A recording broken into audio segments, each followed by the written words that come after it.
Ang nakikita po ng mga netizen dito sa ginagawang ito ni Sara Duterte ay, yun nga, pabida na naman daw. Nagtataka rin po ang mga netizen bakit ang pinopromote niya ay ang Cebu.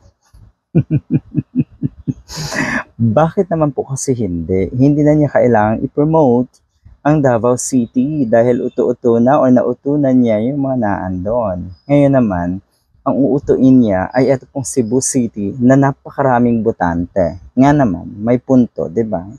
Sa halip na pagtuunan yung education department na hiniling niya, sa halip na pagtuunan yung mga programa rin ng Office of the Vice President, at syempre, sagutin ng maayos yung mga pondo na hindi pa niya na ipapaliwanag, lalo na po yung confidential funds noong nakaraang taon na ginastos lamang sa 11 days. Sa halip na yun ang pagtuunan ng pansin niya, abay ngayon, lumawak yung kanyang horizon sa Cebu. Cebu City ang kanyang pinopromote ngayon, or Cebu Tourism ang kanyang pinopromote ngayon.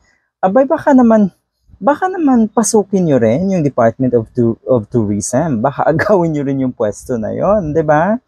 Antindi. Matindi talagang pumapel ang mga katulad na ito, sabi ng mga netizens. Yan po ay sabi ng mga netizens, ha, yung mga Davao trolls dito. Lahat or karamihan po sa sinasabi ko ay nababasa ko lang at base po sa mga reaction ng mga netizens. Pero yun nga, masakit sa inyo dahil alam niyo namang totoo.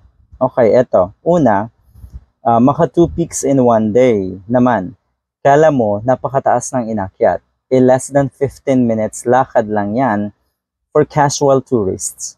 Nakadalawang peak daw kasi na inakyat atong si Sara Duterte. Pangalawa, bakit hindi Davao ang pinopromote natong si Duterte? Pangatlo, bakit Cebu?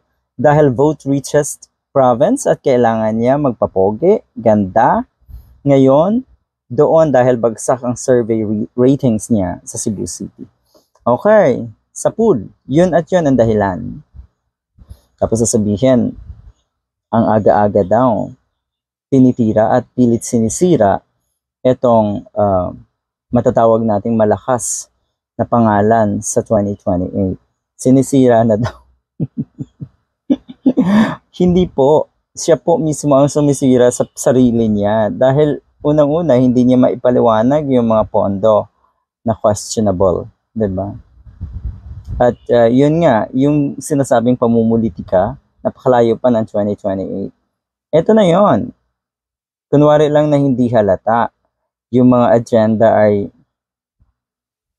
isipin mo talaga, walang kinalaman eh. Pero ang totoo niyan, bottom line, yun, namumulitika ka na.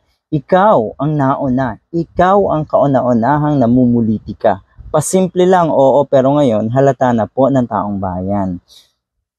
Galing. Ang galing.